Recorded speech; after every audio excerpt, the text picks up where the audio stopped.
কবুল তো কয় না। ওই মায়া কবুল ক, 5 বার চাইলে কবুল ক। আমি জোর কইরা কিছু করি না, শরীয়ত মতো সাদি কইরা তারপরে যা কিছু করার করি। কবুল ক, কবুল ক, ক কবুল ক কইতাছি। কবুল কইলাম। ভালো সময় আইছত। ওই রুবিরে তোর লেগে বিয়া করবার পারি নাই, এইবার তোর প্রেমিকারে বিয়া কইরা সত্য লোম। সেই সুযোগ তুই কোনোদিনও পাবি না। জেল আমারে আটকাইতে পারে না তা তুই বুঝছস, তবে এহেনতে তুই যে বেরোবার পারবি না তা কিন্তু বুঝোস নাই। এই ওরে বুঝায় দে।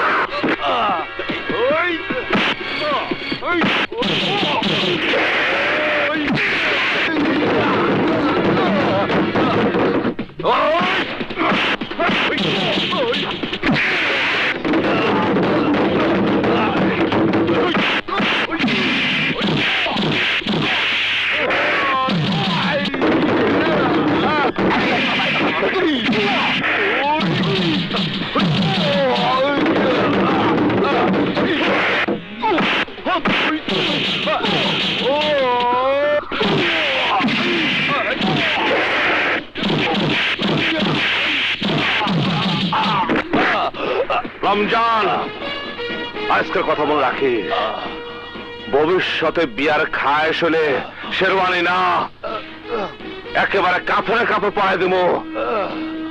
মুক্তি আও। কামটা বলা করলে না।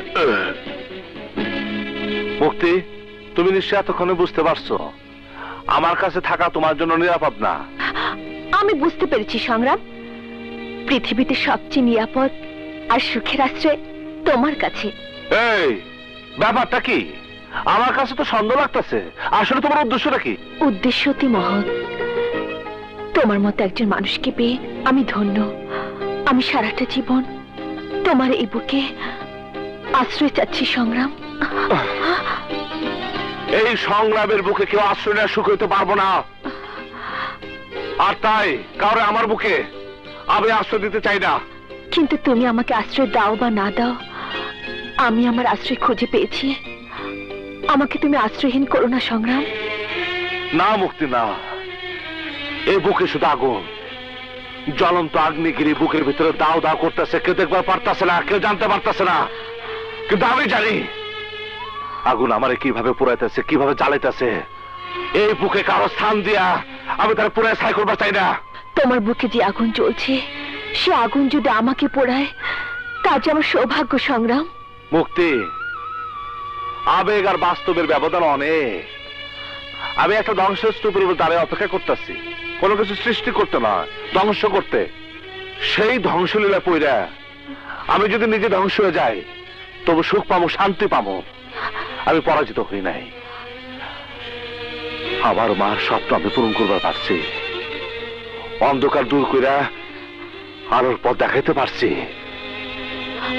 সংগ্রাম, তোমার বুকে কিসের আগুন? কেন এত যন্ত্রণা?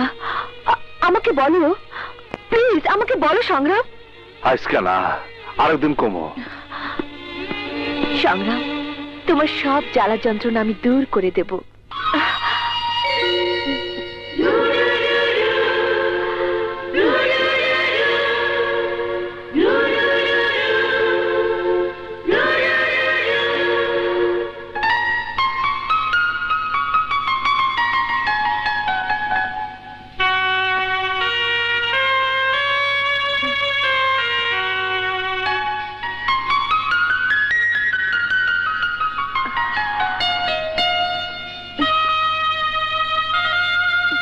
এই 21শে ডিসেম্বরের জন্য আমি এতদিন অপেক্ষা করতেছি। ওই দিন হবে তোর জীবনের শেষ দিন।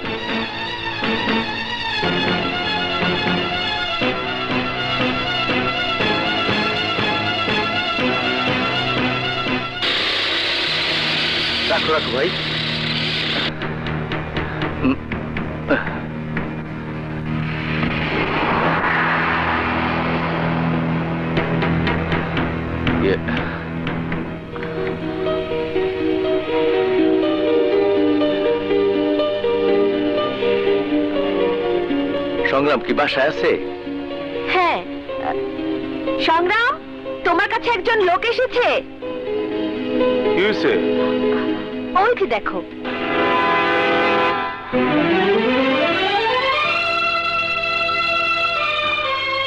দাদির জান কেমন আছে? অন্ধকারে যার বসবাস, সে আর কতটুকু ভালো থাকবো? আর ডলি, ডলি কেমন আছে? কি ব্যাপার, কথা বলছেন না কেন? চুপ করে আছেন কেন, বলুন। চুপ, একদম চুপ।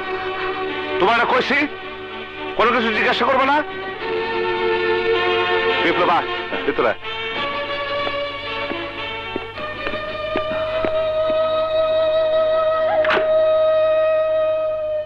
হঠাৎ তুই কেন এলি? দাদি যান পাঠাইলো তোর খবর নিতে। আমি তো 21শে ডিসেম্বর আগে গ্রামে যাবো না। তা ঠিক আছে, কিন্তু স্কুলের কাম তো শেষ।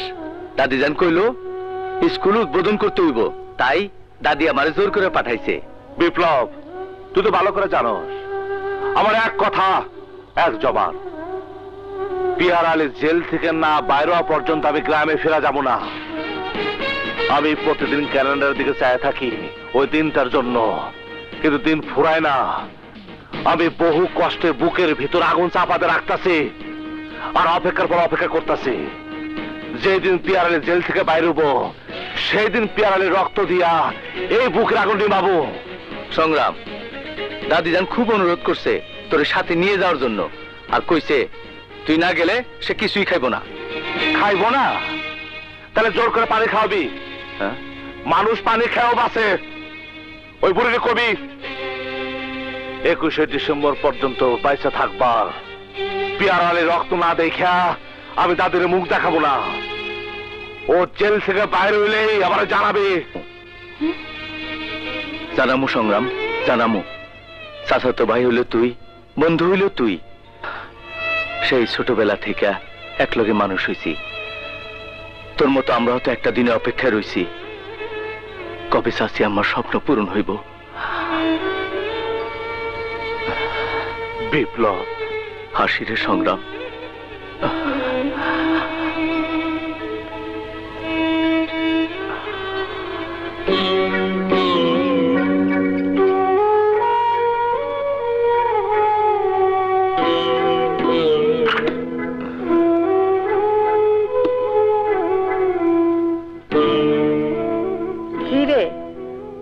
সংগ্রাম আইছে?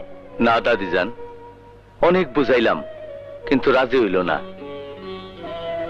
পিয়ার আলী জেল থেকে বাইরে না হওয়া পর্যন্ত সংগ্রাম আইব না।